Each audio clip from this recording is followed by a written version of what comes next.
हिरण्यकश्यप की प्रसन्नता के लिए अपने आप ही रक्त प्रदान कर देती, रक्त प्रदान कर देती।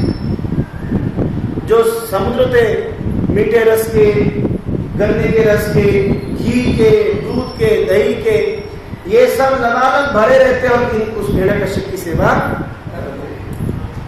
पर्वतों के मध्य की घाटियां हिरण्यकश्यप की पीड़ा स्थली बन गई, खेलने का स्थान बन गया। और जल वृष्टि कराना, सुखाना, जलाना, ये सब हिरण्यकश्यप के अधीन होने लगा कि आज बारिश होगी नहीं करनी, काम सब करना, इंद्र बन गया। समस्त दिशाओं में वश में करने की शक्ति प्राप्त करके भोग करने के बावजूद हिरण्यकश्यप असंतुष्ट रहा। इतना सब कुछ होकर भी क्या रहा, वो असंतुष्ट रहा। संतोष किसको होता है? जिसके पास कोई काम नहीं होता, कोई संतोषी होता है। संतोषी वही होता है। प्रभुपाद जी बोलते हैं कि इंटेलिजेंट लेजी, ज्ञानी आलसी बढ़िया होता है। ज्ञानी आलसी, आलसी ये मतलब है, आलसी फालतू कामों से बचे रहता है और अपने आप को बड़ा ज्ञानी समझता है, संसार कामों लगा रहता है। वो क्या है? मूर्ख है, वो मूर्ख आदमी है। वो गधे की तरह लगा रहता है, किसके लिए? घास खाने के लिए। गधा क्या सोचता है, क्या मिलेगी? घास मिलेगी। किसका फोन बज रहा है? हाँ, आवाज आ रही है।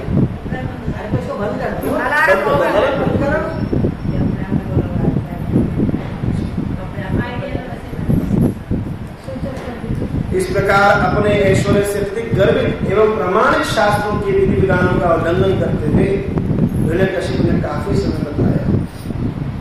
अतः उसे 4 कुमारों ने, जो प्रतिष्ठित ब्राह्मण थे, उन्होंने श्राप दे दिया। हिरण्यकश्यप द्वारा दिए गए कठोर दंड से सबके सब यहाँ तक विभिन्न लोगों के शासन की क्या हो गए? त्रस्त हो गए। वे अत्यंत भयभीत हो गए और फिर किसकी शरण में आए? भगवान विष्णु की शरण में आ गए। तो यहाँ पे प्रपात बता रहे, भोक्तारम निगतरसाम सर्वलोक महेश्वरम शुद्धम सर्वभूतानाम ज्ञात्वम मां शांतिमृच्छति। मुनिगण मुझे समस्त यज्ञों और तपस्याओं का चरम प्रयोजन, समस्त ग्रहों और देवताओं का परमेश्वर एवं समस्त जीवों का उपकारी और शुभ चिंतन जानकर भौतिक यातनाओं से शांति लाभ करते हैं। यहाँ पे प्रभुपाद बता रहे, यदि हम प्रारंभ से ही परम मित्र की शरण खोजते रहे तो किसी प्रकार के भय का कोई कारण नहीं उठता। कहा गया है कि जल में तैरते हुए कुत्ते की पूंछ पकड़कर कोई व्यक्ति समुद्र पार करना चाहे तो वो क्या है? निसंदेह क्या है? मूर्ख है। इसी प्रकार विपत्ति के समय जो व्यक्ति देवताओं की शरण में जाता है वह क्या है? मूर्ख है, क्योंकि उसके सारे प्रयास क्या होंगे? व्यर्थ होंगे। हर परिस्थिति में मनुष्य को चाहिए कि पूर्ण पुरुषोत्तम भगवान की शरण ग्रहण करे, तब किसी प्रकार का भय नहीं रहेगा। अगर चाहते हो किसी प्रकार का भय ना रहे जीवन में तो किसकी शरण लेनी चाहिए? भगवान की। भगवान की शरण के अलावा अन्य किसी की शरण नहीं लेनी। भगवद गीता में भगवान करे, अनन्यास्यन्तो मां यजना परिपासते तेषां नित्याभियुक्तानां योगक्षेमं वहाम्यहम्। हे अर्जुन, जो अनन्य भाव से मेरा चिंतन करता है, किस भाव से? अनन्य भाव। अनन्य मतलब ना अन्य, भगवान के अलावा और कोई नहीं। इस भाव से जो मेरा चिंतन करता है, तेषां सतत युक्तानां, तेषां नित्याभियुक्तानां, उनके नित्य अभियुक्ति के लिए क्या करता हूं मैं? योगक्षेमं वहाम्यहम्, मैं उसको योगक्षेम प्रदान करता हूं। तब उसे चिंता नहीं रहती कि कौन खाना खिलाएगा, कौन मेरी रक्षा करेगा। क्यों? वह तो अनन्य भाव किसका होता है? बिल्ली के बच्चे का होता है कि बंदर के बच्चे का होता है? बिल्ली के बच्चे का। बंदर का बच्चा अपनी माँ को चिपट के पकड़ के रहता है कि माँ भागेगी, कहीं छोड़ के न चला जाए। और बिल्ली का आके पड़ा रहता है कि माँ जहां भी जाएगी ले जाएगी। अब बिल्ली के आगे चूहा भी आता है और बिल्ली का बच्चा भी आता है। बिल्ली का मुंह वही है, दांत वही है। चूहा देख के डर जाता है, ओ मर गया, मार बिल्ली है, मौत आ गई, दबा देगी। और बिल्ली का बच्चा क्या सोचता है, माए मारे या तारे, ये तो सोचता है। तो इस प्रकार जब कोई जीव भगवान की शरणागत होता है, अनन्यास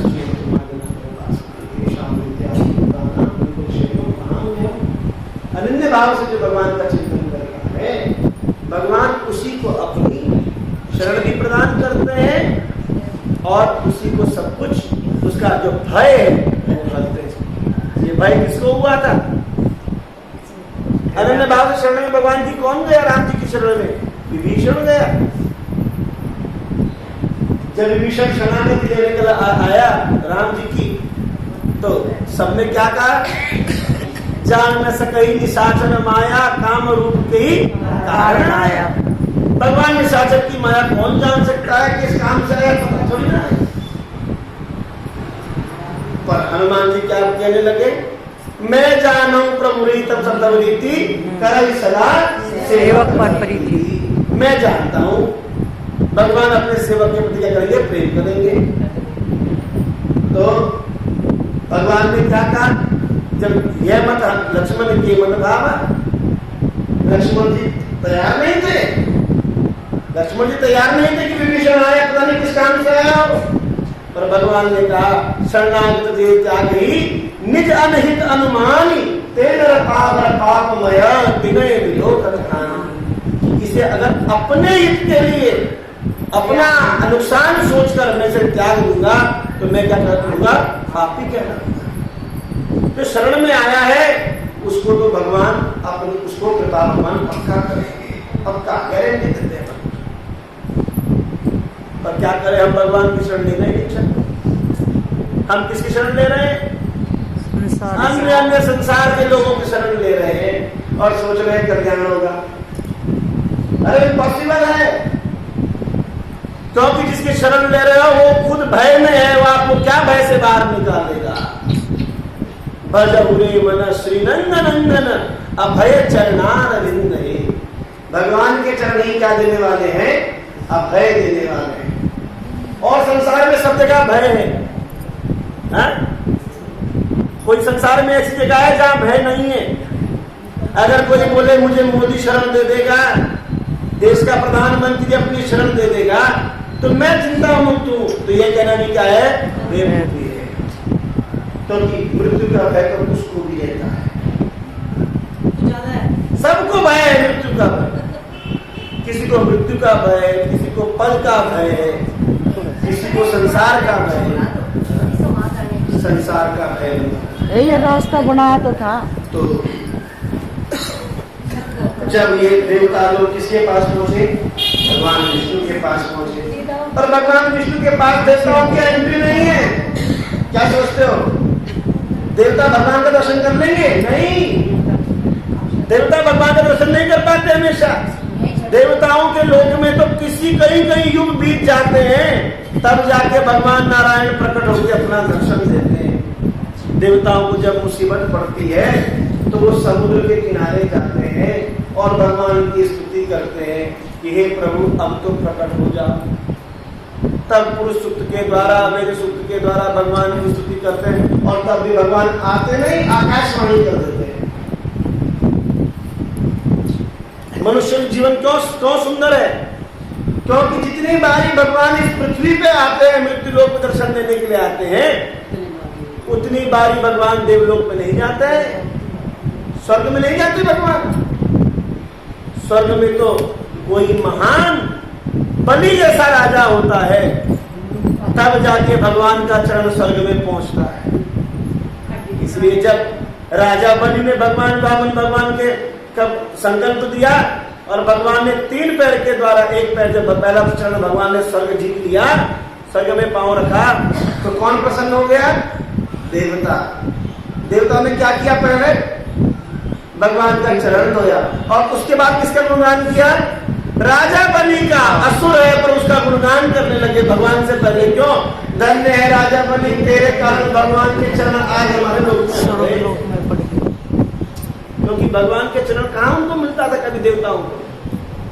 ये तो हम लोग भाग्यशाली हैं कि भगवान का चरणामृत मिलता है रोज पीने को, पर तब भी उसमें देखते हैं करके छोड़ देते हैं। गंगा जल मिलता है पीने को, गंगा जल भगवान के चरण से निकला है। अरे देवलोक देवता तरसते हैं इस गंगा जल के लिए। ये भागवत रूपी गंगा के लिए तरसते हैं देवता, उनको भी नहीं मिलती। जब परीक्षित महाराज को सुनाने के लिए सुखदेव गोस्वामी तैयार हो गए, क्योंकि मैं तुम्हें भगवत भागवतम सुनाऊंगा, तो इंद्र अपने समस्त देवताओं को लेकर बड़ी लाइन में खड़ा हो गया और हाथ में क्या लेकर आया? अमृत का कलश। हे सुखदेव गोस्वामी देखो हम आए। सुखदेव गोस्वामी ने कहा देवता से बड़ी लंबी लाइन लगी, क्यों क्या करने आए यहाँ पे? तुम्हारा देवलोक में काम धाम नहीं है क्या? यहाँ क्यों आए? बोला प्रभु हमको खबर मिली कि परीक्षित महाराज तो श्रृंगी ने क्या दिया है? श्राप दिया है। ऋषि के पुत्र का श्राप है और वो 7 दिन में मारा जाएगा। हम नहीं चाहते कि ऐसा चक्रवर्ती सम्राट जो हो, धर्म सम्राट हो, उसकी मृत्यु हो, इसलिए हम क्या लेकर आए? स्वर्ग से अमृत लेकर आए। स्वर्ग से अमृत लाए तो क्या करना है? हम चाहते हैं कि आप इस अमृत को परीक्षित को पिला दो, तो पिला दो और वो अमर हो जाएगा। बोला फिर उसके बदले में तो कुछ लोग हैं, क्योंकि देवता लोग भी बिना दिए कुछ नहीं करता है। पहले कुछ देना पड़ता है फिर मिलता है। पहले यज्ञ में आहुति देते हैं, ओम चंद्रमसे स्वाहा, ओम सोमा है स्वाहा, ओम इंद्रा है स्वाहा, ओम अग्नि है स्वाहा। पहले स्वाहा स्वाहा करते हैं तब ऊपर से कुछ देते हैं। बिना दिए कुछ नहीं मिलता। तो भगवान ने जब उसको सुखदेव गोस्वामी ने जब इंद्र को कहा कि तुम्हें इसके बदले में क्या चाहिए? बोला ऐसा करो, देवता के लोग सब लाइन लगा कर आए, आप जरा इनको भी श्रीमद् भागवतम कथा सुना दो, ये अमृत आप हमें सुना दो और ये जो अमृत है वो परीक्षित को पिला दो। तब सुखदेव गोस्वामी ने कहा, देवताओं क्या तुम अपना भाग्य ऐसा समझते हो कि तुम्हें इसका अमृत मिल जाएगा? और जिस अमृत से तुम किस अमृत की तुलना कर रहे हो? ये तो कोई तुलने के लायक तुल्य भी नहीं है। तुलना बराबर की वस्तु में होती है, कोई बराबर की वस्तु तो उसमें तुलना हो सकती है। स्वर्ग का अमृत तो केवल शरीर को अमर कर सकता है, केवल आयु बढ़ा सकता है, पर आत्मा को चिरकाल तक भगवान के सानिध्य में रखने में जो अमृत में सामर्थ्य है वह केवल श्रीमद् भागवत की कथा है। इसे सुनकर जीव चिरकाल तक भगवान के लोक में रहकर भगवान की दिव्य कथा का आनंद, जो कथा में श्रवण करता है उसी कथा का अनुभव भी करता है। कथा क्यों सुनते हैं? जो यहाँ कथा श्रवण कर रहे हैं यही कथा का स्वादन वहां मिलता है उसको उतने चिरकाल तक। तो इंद्र ने तो कहा कि इंद्र निराश होकर लौट गया। इसलिए देवताओं को अधिकार, देवताओं को प्राप्त नहीं होती भगवान की कथाएं, भगवान का प्रसाद। भगवान का प्रसाद भी नहीं मिलता खाने को देवताओं को। इसलिए वैष्णवी परंपरा में, हमारी वैष्णवी परंपरा में हम देवताओं को डायरेक्ट कुछ भी नहीं देते। इससे लोग पूजा करते हैं तो क्या करते हैं? लड्डू का डब्बा लाते हैं तो उसमें से एक लड्डू गणेश जी को चढ़ाते हैं, एक लड्डू शिव जी को चढ़ाते हैं, एक लड्डू माता को चढ़ाते हैं, एक लड्डू नवग्रह को चढ़ाते हैं, एक लड्डू सबको चढ़ाते हैं। पर कोई प्रसन्न नहीं होता इससे, पता है? और वैष्णव लोग क्या करते हैं? पहले तुलसी को लाकर उसको ठाकुर जी को लगाते हैं कि ठाकुर जी आप खा लो, और फिर वो ठाकुर जी के महाप्रसाद से कहते हैं इदम महाप्रसादम श्री गणेशाय नमः, इदम महाप्रसादम शिवाय नमः, इदम महाप्रसादम सूर्याग्निदेवताभ्यो नमः। वो महाप्रसाद के नैवेद्य को उनको देते हैं। तो देवता लोग जब महाप्रसाद खाते हैं तो देवता कहते हैं वाह, तुम हमारे बारे में सोचने वाला होगा, चल तेरे को डबल प्रसाद दे दो। देवता भगवान का महाप्रसाद खाकर डबल कृपा देते हैं उसके ऊपर, क्योंकि भगवान का महाप्रसाद। शिव जी को भगवान की प्रसादी माला जब मिलती है तो भोले बाबा प्रसन्न हो जाता है। शिव जी को गंगा जल क्यों चढ़ाते हैं? क्यों गंगा जल से शिव जी प्रसन्न होते हैं? क्योंकि भगवान के चरणों से निकला है, भगवान के चरणों से निकले ही गंगा, इसलिए शिव जी अपने मस्तक पर धारण करते हैं। कहते हैं मैं जब मेरे सर पे चढ़ता है तो मैं प्रसन्न हो जाता हूँ, भगवान की प्रसादी है। तो ये देवता लोग जब भगवान को दिखते नहीं आसानी से, तो ये देवता लोग कहाँ जाते हैं? समुद्र के किनारे जाकर भगवान की स्तुति करते हैं कि हे प्रभु, पृथ्वी पे देखो बड़ा आतंक फैला दिया इस राक्षस ने, इस असुर ने, आप कल्याण करो उसका। तब क्या हुई? दिव्य वाणी प्रकट हुई। भगवान नहीं आते, वाणी प्रकट करते। भगवान को पता है जब मुसीबत होती है तो मुझे बुलाते हैं, आगे पीछे तो कोई मुझे बुलाता नहीं। अब जब काम निकलता है तो भगवान हमारी रक्षा करो, और भगवान बोलते हैं देखो धंधा करते हैं, धंधा ही तो है, हम तुम्हें बुलाएंगे, हमें परेशानी तो आ जाओ, आप परेशानी के लिए चले जाओ। सब लोग यही तो करते हैं। ओ ठाकुर जी घर में शादी है तो गणेश जी आप भी आना, सबको बुलाते हैं। अब शादी हो जब अपने घर चले जाओ। किसी ने देखा है बिठा के रखा भगवान को परमानेंटली? सब कहते हैं उसके बाद अब तो काम हो गया, आप देव देवताओं को तुम भी अब अपने घर को जाओ। जब तक हमारा काम था तब तक बैठे रहे ना, अब हमारा काम निपट गया, अब अपने अपने घर को चले जाओ। पर भगवान का भक्त कभी भी विसर्जन नहीं करता। मैं भगवान को एक बार लेकर आता है तो कहता है ठाकुर जी आप जब तक मैं हूं तब तक आप यहीं रहना, आप चले गए तो हम भी चले जाए। यही अंतर होता है एक भक्त में और एक अभक्त में। भगवान की नित्य निष्ठा बनी रहनी चाहिए, नित्य निष्ठा, हमेशा भगवान प्रतिष्ठित रहे हमेशा। तब यह वाणी मेघ की ध्वनि के समान गंभीर थी और भय भगाने वाली थी, क्योंकि वाणी किसी स्वयं भगवान की। भगवान की वाणी आई कि हे परम श्रेष्ठ विद्वान, डरो मत, तुम सबका कल्याण होगा। तुम सभी मेरे श्रवण और कीर्तन द्वारा एवं मेरी स्तुति से मेरे भक्त बनो। भगवान ने क्या कहा? श्रवण और कीर्तन से मेरे क्या बनो? भक्त बनो। क्योंकि इन सब का उद्देश्य सभी जीवों के लिए क्या है? हितकारी है। मैं हिरण्यकशिपु के कार्यकलापों से परिचित हूँ और मैं उन्हें शीघ्र ही रोक दूंगा, तब तक धैर्य पूर्वक प्रतीक्षा करो। जब कोई व्यक्ति पूर्ण पुरुषोत्तम भगवान के प्रतिनिधि देवताओं, वेद, गाय, ब्राह्मण, वैष्णव, सिद्धांत और भगवान से ईर्ष्या करता है तो उसकी सभ्यता दोनों अविलंब क्या हो जाती है? नष्ट हो जाती है। कोई व्यक्ति अगर भगवान से ईर्ष्या करता है तो उसे मारने की जरूरत नहीं पड़ती, वो अपने कर्मों के द्वारा खुद ही मर जाता है, आपको मारने की जरूरत नहीं है उसको। तो अगर आप कोई ईर्ष्या करता है किसी से, 6 दोष बताए गए हैं शास्त्र में। जीव में कितने दोष होते हैं? प्रत्येक जीव में कौन कौन से?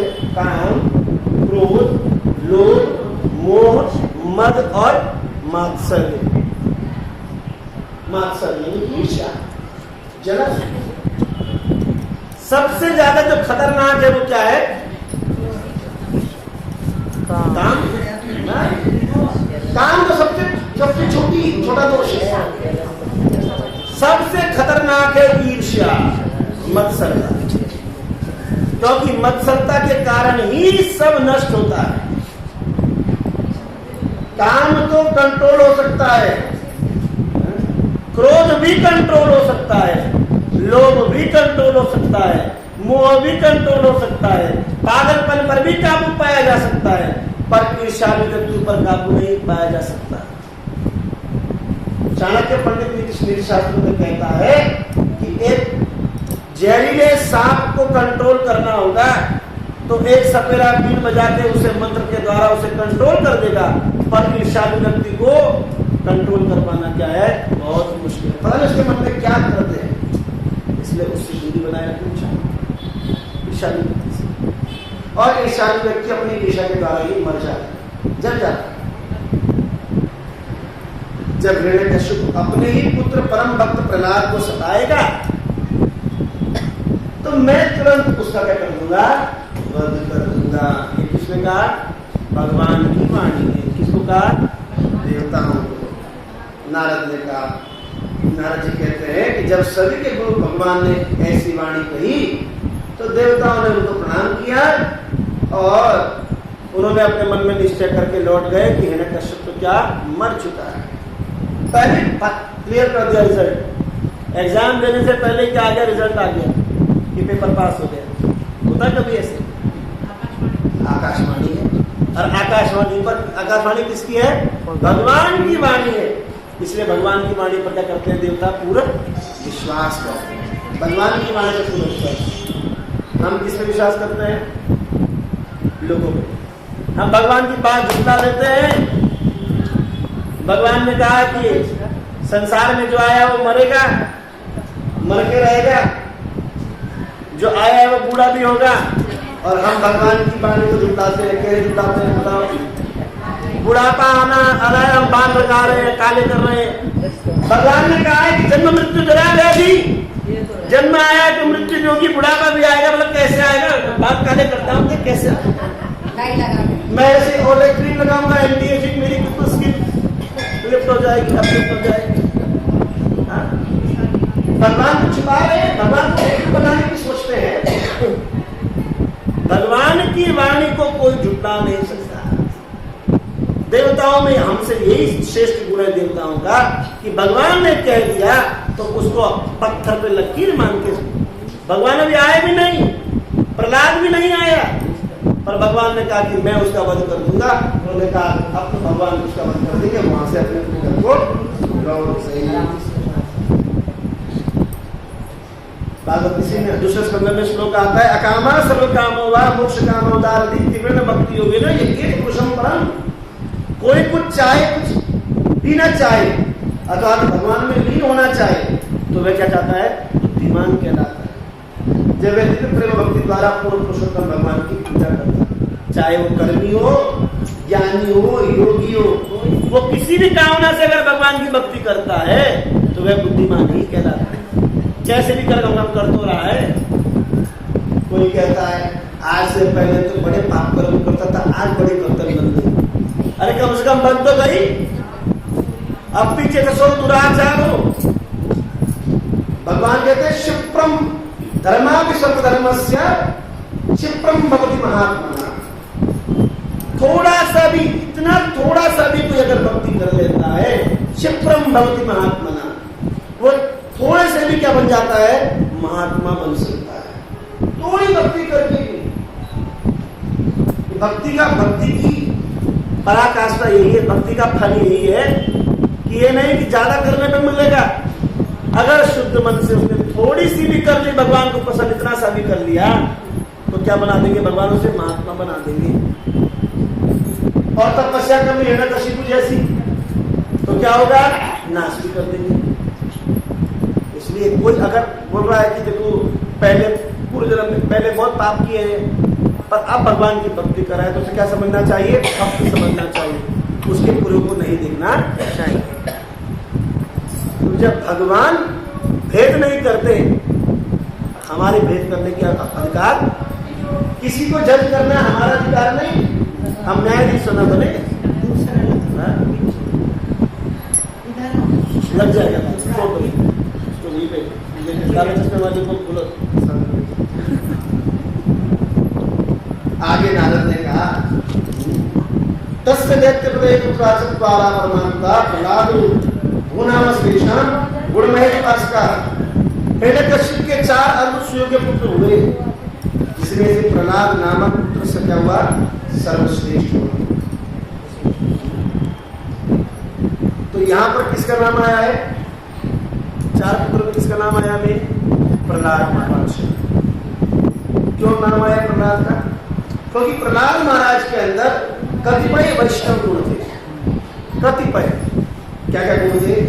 क्षमा, दम, तपा, शौच, शांति, राजव, एव, ज्ञान, विज्ञान, आस्तिक्यम, ब्रह्म कर्मम स्वभावजम। स्वभाव से ही सब कुछ पहला धर्म क्या है वैष्णव का? कि शम होना चाहिए, शांत होना चाहिए। वैष्णव का पहला लक्षण कैसा होता है? वो शांत, बुद्धि में नहीं, परेशान नहीं होता है। कैसी भी परिस्थिति रहे क्या रहना चाहिए उसे? शांत। दूसरा दमः, यानी कि आत्म संयमी, ऐसा होना चाहिए उसको, अपने ऊपर कंट्रोल करने वाला। फिर तपः, तपस्वी होना चाहिए। क्या तपस्या आज की? हम तो 4-4 दिन भूखे रहते थे, तपस्या नहीं। अरे चाय तो छोड़ पाते नहीं, तो तपस्या करोगे क्या? 4 बजे चाय नहीं मिलेगी तो पागल हो जाएंगे। हम लोगों को यात्रा पर ले जाते हैं, नए नए लोगों को कई बार, तो रास्ते में बोलेंगे कि चाय नहीं मिली, सर दर्द होने लगता है। 4 दिन एक बार हम अभी साउथ इंडिया यात्रा में गए थे, तो 4 दिन तक आप चाय नहीं पिलाई किसी। पहले दिन सबने कहा कि प्रभु जी बहुत से दर्द हो रहा है, सर फट जाएगा, चक्कर आ जाएगा, कोई टेंशन नहीं है, फट जाएगा, देख लीजिए। फिर एकादशी का दिन था, सब लोग उपवास किया था, प्रसाद खिलाया सबको, 2-3 बार एकादशी प्रसाद खिलाया। बोला प्रभु जी सर फट जाएगा, मैंने बढ़िया एकादशी का दिन है, ठीक है, बढ़ जाऊंगा तो क्या चाहिए? शरीर का करना क्या है? बढ़िया तिथि के दिन अगर भगवान के धाम में आपका शरीर पूरा हो जाए तो और क्या, उससे बढ़िया सौभाग्य क्या होगा? कोई नहीं मरा 4 दिन में, कोई नहीं मरा। अगर आप इतना भी कंट्रोल नहीं कर पाते तो क्या तपस्या कर रहे हैं? फिर शुचिता, वैष्णव को क्या रहना चाहिए? हमेशा पवित्र रहना चाहिए। लोग बोलेंगे मन चंगा क्या जरूरत है नहाने की? भक्त को चाहिए कि बाहर से भी पवित्र रहे और अंदर से भी पवित्र रहे। बाहर की पवित्रता भी बहुत जरूरी है। क्यों? क्या कहते बाहर की पवित्र शरीर की पवित्रता की? क्योंकि इस शरीर से ठाकुर जी की सेवा करनी है। ठाकुर जी की सेवा में पवित्रता होनी। क्यों? अगर नाखून बड़े बड़े हैं, उनमें मैल जमा है, मैल नहीं भी जमा, नाखून बड़े बड़े हैं, ठाकुर जी के श्री अंग को मलोगे तो ठाकुर जी को हल्का सा भी नाखून लगा तो क्या? अरे भगवान तो पीतल के हैं, तो क्या नाखून लगेगा? ऐसी भावना से अगर ठाकुर जी को लगाओगे तो पीतल ही मिलेगा, और कुछ नहीं मिलेगा। भगवान को जब गोपाल जी भी है घर में, तो वे क्या है? स्वयं भगवान है। उनको उस भाव से छूना है कि उस पर नाखून नहीं लगना चाहिए। नाखून लगेगा तो खरोंच आ जाएगी भगवान के शरीर पर, जलन होगी। हम नाखून मार दे तो खरोंच आ जाती है ना, जलन होती है। इस प्रकार भक्त को चाहिए कि भगवान के आगे कुछ शुद्धता से रहे, साफ सफाई से रहे, अपवित्र अवस्था में भगवान को छुए नहीं, और मुंह से भी गंध ना आए। श्रीनाथ जी के पुजारी जब श्रीनाथ जी को स्पर्श करने जाते हैं नाथ द्वारा में, तो क्या करते हैं? हाथ धोने के बाद वो इत्र से अपना मुंह इत्र से कुल्ला करते हैं पहले, क्योंकि वहां ठाकुर जी को भगवान का सुख सर्वश्रेष्ठ बताया है।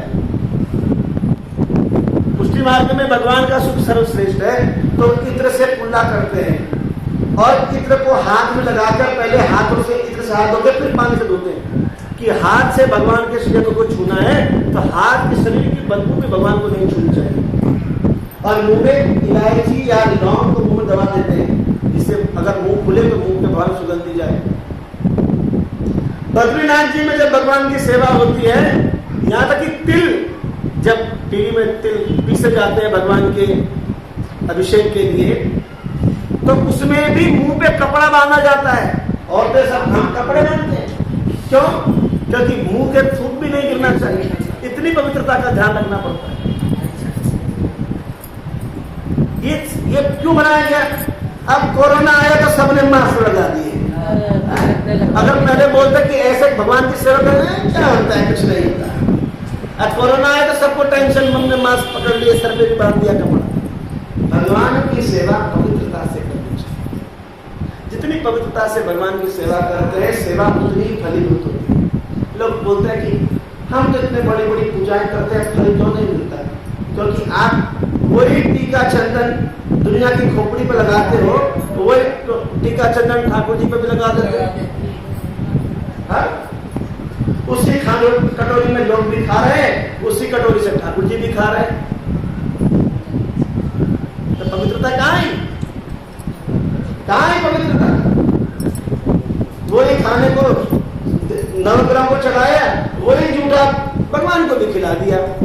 हाँ, एक थाली में सब रखा, उसी में से गए तुम उनको चढ़ा दिया, फिर उसी से उसको चढ़ाया। क्या तुम किसी की ड्यूटी प्लेट से खा सकते हो? हम जब किसी की ड्यूटी प्लेट से नहीं खा सकते तो भगवान है, तो फलीभूत कहाँ से? पवित्रता बहुत आवश्यक है सेवा में। बाहर मंदिर से आए, पैरों को धोना, कुल्ला करना, हाथों को धोना, आचमन करना, बालों को ढके रखना। ठाकुर जी की सेवा में इसलिए मुझे बाल ढके रहने चाहिए। क्यों? क्योंकि बाल गिरेगा, जहां बाल गिरेगा वो शुद्धि हो जाएगी।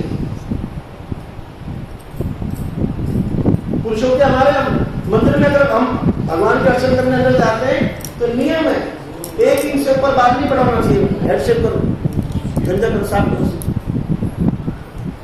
गंदगी जाएगी। गंदगी बिल्कुल नहीं। भगवान की सेवा में स्वच्छता सफाई रहनी चाहिए।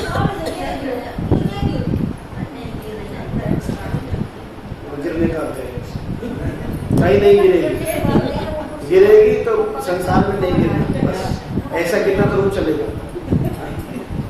इस संसार में गिर गिर के तो आ रहे हैं बात। श्री वृंदावन बिहारी लाल की जय। ये आडंबर नहीं, प्रीति करने के लिए पहले नीति का रास्ता। हम पहले वैदिक भक्ति, हम उस लेवल पर तब पहुंचेंगे जब पहले वैदिक भक्ति, पहले वैदिक भक्ति के भक्त बनेंगे। अभी हमारा LKG भी नहीं आए और हम बात करते हैं यूनिवर्सिटी लेवल के प्रेम की। पहले बच्चे को पेन पकड़ना, पेंसिल पकड़ के का खबर लिखाया जाता है, सीधा आ लिखाया जाता है उसको। पहले सीधी लाइन, खड़ी लाइन, लंबी लाइन, तब जाके वो आ लिखना शुरू होता है। फिर वो शब्द पे आता है, शब्द से वाक्य पे आता है, और वाक्य लिखने के बाद किताब में लिख देता है कोई। पर बोले कि आडंबर है तो बच्चे को जब स्कूल भेज दिए तो क्या करते हैं? अपने आप तैयार करते हैं बच्चा ना, उसकी माँ उसे तैयार करती है, उसे टाई भी बांधती है, बेल्ट भी बांधती है, जूते भी पहनाती है, जुराब भी पहनाती है, उसका बैग भी टांगती है, किताब भी डालती है, बोतल भी टांगती है, टिफिन भी पैक करके देती है। और कुछ दिनों बाद वो अपने आप करना सीख जाता है। तो पहले प्रयास करना पड़ता है। धीरे धीरे भक्ति करने के लिए ठाकुर जी की सेवा में धीरे धीरे प्रयास करना पड़ता है। जितने भी आचार्य उनकी सेवा करते, देखो सुबह से सेवा करते हैं, सब अपने आचार्य ठाकुर जी की पवित्रता के साथ। एक राजा हुए राजस्थान की धरती पे, भक्त हुए भगवान के राजा अलवर के पास। महाराजा कुलशेखर के वंश में एक राजा हुए। जब उनकी मृत्यु हुई तो राजा रोने लगे। भगवान के शुद्ध भक्त थे, ठाकुर की सारी सेवा करते थे, सारी सेवा अपने हाथ से करते थे। जब मृत्यु होने लगी तो रोने लगे। तो उनके पुत्र ने पूछा कि पिताजी तुम रो क्यों रहे हो? बोला ठाकुर जी की सारी सेवा मैं कर पाया, पर 2 सेवा नहीं कर पाया। लोकलाज के कारण में 2 सेवा ही नहीं कर पाया। बोला क्या? बोला एक तो राजा हूं, कभी ठाकुर जी के स्नान के लिए पानी लेकर नहीं आया कुएं से, क्योंकि राजा है, राजा पानी लेकर आया तो कैसे? तो अपने सिर के ऊपर कभी पानी रख के नहीं लाया, और कभी ठाकुर जी के आगे नाचा नहीं कि ठाकुर जी को प्रेम से नचा के नाच, ठाकुर जी के आगे नाचता, ठाकुर जी प्रसन्न होते। तो उसके पुत्र ने कहा चिंता मत करो, तुम्हारी इसको मैं सुझा ये काम मैं आपकी भक्ति को पूरा करूंगा। दूसरा उसके पुत्र ने पूरा नियम लिया कि मैं राजा होकर रोज ठाकुर जी के अभिषेक के लिए और पीने के लिए पूरा जल रोज कुएं से भर के लेकर आता, और शाम को ठाकुर जी के आगे नृत्य करता है। भगवान की सेवा, कोई भी सेवा लोकरंजन के लिए नहीं, मनोरंजन के लिए नहीं, आत्मरंजन के लिए। भगवान का भजन आत्मरंजन के लिए है, किसी के लिए नहीं है। लोग बोलते हैं बड़ा अच्छा लगता है इसलिए गा देते हैं, हम इसलिए नाचते हैं क्योंकि तू भी खड़ी हो, तू भी नाच, तू क्यों नहीं नाचती? और जब बोले तू भी नाचती भाई, हम नाच क्यों रहे हैं? अपने शरीर को सुख देने के लिए नहीं, ठाकुर जी की प्रसन्नता। भगवान आप जैसे कैसे कौन नाचता है? जब कोई बच्चे को खुश करना होता है, छोटे बच्चे को, तो माँ उसके आगे ताली बजाती है, बड़े बड़े लोग ऐसे करते हैं, क्यों? उसकी प्रसन्नता से नाचते हैं उसके आगे कि बच्चा खुश तो हंस जाए एक बार। ऐसे ही भक्त भगवान को रिझाने के लिए, ठाकुर जी को प्रसन्न करने की भावना से भगवान के आगे निकले करते, ये सब सेवा करा। तो प्रहलाद जो भक्त है वो क्या है? प्रभुपाद जी महाराज जी कह रहे हैं, नैतिकनोचितो दस्रेषु निस्पृहाश्चेष्टेषु गुणस्वे अष्टत्रिका, कि प्रहलाद महाराज का जन्म असुर वंश में हुआ, किंतु वे स्वयं असुर न होकर भगवान के भक्त हुए। अन्य असुरों की तरह कभी भी वैष्णवों से ईर्ष्या नहीं करते, भयावह परिस्थिति आने पर वे कभी उद्विग्न नहीं होते, और निसंदेह हर भौतिक वस्तु को व्यर्थ मान लेते। संसार की जितनी भी भौतिक वस्तु सब क्या है? बेकार। इसलिए भौतिक इच्छाओं से पूर्णतया रहित थे। वे सदैव अपनी इंद्रियों और प्राणवायु पर संयम रखते थे। स्थिर बुद्धि और संगम में होने के कारण वे सारी विषय वासनाओं को दमित कर दिया था। विषय वासनाओं को कौन दबा सकता है? कैसे दबा सकते हैं? यदि संकल्प में बुद्धि हो, संकल्प हो, संकल्प भी नहीं तो कैसे होगा? कल से छोड़ देंगे, आज से तो आज खा लेते हैं, इस सावन में मैं पक्का लहसुन प्याज छोड़ दूंगा, पर सावन आया पहले दिन करा, आज तो खा लिया, अगले सावन में छोड़ेंगे। ऐसा संकल्प जब तक रहेगा तब तक कुछ नहीं होगा। संकल्प यानी कि कह दिया तो कह दिया, संकल्प दृढ़ निश्चय होना पड़ता है। यस्मिन् महत्पुराराजन् ग्रन्थे कविर्भुः न ते दुना विधीयन्ते यथा भगवतीश्वरे। हे राजन, प्रहलाद महाराज के सद्गुणों का यह गान विद्वान और वैष्णव द्वारा किया जाता है। जिस तरह भगवान के गुण विद्यमान रहते हैं, उसी प्रकार उनके भक्त के गुण भी क्या रहते हैं? विद्यमान रहते हैं। हे राजा युधिष्ठिर, किसी भी सभा में जहाँ संत और भक्तों की चर्चाएं चलती हैं, वहां पर असुरों के शत्रु देवतागण तक प्रहलाद महाराज को परम भक्त के रूप में क्या करते हैं? उदाहरण करते हैं। जहाँ भगवान की चर्चा होती है वहां पर कौन होता है? प्रहलाद महाराज होते हैं आप लोग पसंद हमेशा, और भक्त लोग असुरों के पुत्र की चर्चा करते हैं। असुरों का पुत्र है, पर चर्चा कौन कर रहा है? उनकी भक्त लोग कर रहे हैं। हो सकता है नहीं, ब्राह्मण के बच्चे भक्ति कर सकते हैं ना। कोई भी हो, किसी भी कुल में हो, किसी भी जाति में हो, किसी भी लिंग में हो, पुरुष हो, स्त्री हो, बच्चा हो, बूढ़ा हो, भक्ति करने का अधिकार सब हो। और यहाँ पर कहते भला ऐसा कौन है जो प्रहलाद के असंख्य दिव्य गुणों का नाम गिना सके? उनको वासुदेव भगवान श्री कृष्ण में अविचल श्रद्धा और अनन्य भक्ति थी। भगवान कृष्ण के प्रति उनकी अनुरक्ति भक्ति के कारण स्वाभाविक थी। यद्यपि उनके सद्गुणों की गणना नहीं की जा सकती, किंतु उनसे सिद्ध होता है कि वो क्या थे? महात्मा थे। प्रहलाद महाराज क्या थे? महात्मा। दशावतार के स्तोत्र में जयदेव गोस्वामी का लिखते हैं, केशव धृता नरहरि रूप जय जगदीश हरे, जय जगदीश हरे। केशव धृत नरहरि रूप, केशव ने किसका रूप रखा? तो प्रहलाद महाराज नरसिंह भगवान के भक्त थे, जो कौन थे? स्वयं कृष्ण थे। नरसिंह भगवान कौन है? स्वयं कृष्ण। इसलिए वासुदेव शब्द आया है। क्या आया है? वासुदेव। वासुदेव यानी कि केशव, केशव यानी कि कृष्ण, कृष्ण यानी कि नरसिंह। इनमें कोई अंतर?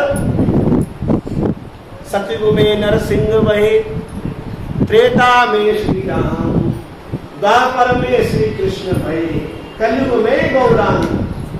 वो कलयुग में क्या बनकर आए? चैतन्य महाप्रभु बनकर आए। वही कृष्ण।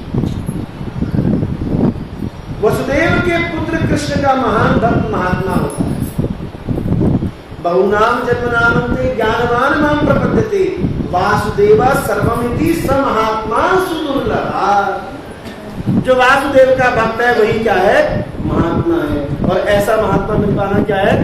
मुश्किल, दुर्लभ है, बहुत दुर्लभ है। तो अपने बाल्यकाल से ही बच्चों की रुचि किसमें होती है? खेलकूद में। तो प्रहलाद महाराज की इसमें क्या थी? अरुचि थी, खेलकूद में कोई रुचि नहीं। उन सब का परित्याग कर दिया और भगवान की भक्ति में पूर्णतः लीन होकर जड़ बने रहते। जड़ यानी कि चुपचाप। प्रहलाद महाराज ऐसे ज्वलंत उदाहरण है। चैतन्य में स्थावर जंगम देखे ना देखे तारा मूर्ति, सर्वस्त्र है निज इष्ट देव स्फूर्ति। भगवान की भक्ति इस जगत में स्थिर होकर भी कृष्ण के अतिरिक्त कहीं कुछ नहीं देखता। भगवान की भक्ति स्थिति क्या है? कि वह भगवान के अलावा और कुछ नहीं देखता। स्थावर जंगम देखे ना देखे तारा मूर्ति।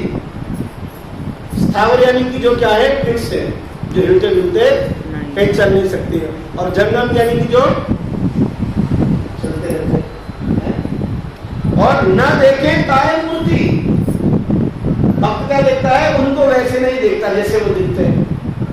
सर्वत्र होए निज इष्ट देव स्फूर्ति। सर्वत्र किसका स्मरण करता है? अपने इष्ट का स्मरण करता है। कैसे? चैतन्य महाप्रभु जब गंगा को देखते नवद्वीप में, तो गंगा वहां पे कैसे श्याम वर्ण की हो जाती है, तो गंगा जी में कूद जाते हैं। हाय यमुने करते हुए मेरे श्याम सुंदर कहां है, कूद के गंगा जी में डूब जाते हैं। मछुआरे पकड़ पकड़ के निकालते हैं। जहां चातक पर्वत चटक पर्वत दिखते, उसे लेके किसका स्मरण करते? गिरिराज गोवर्धन का स्मरण करते।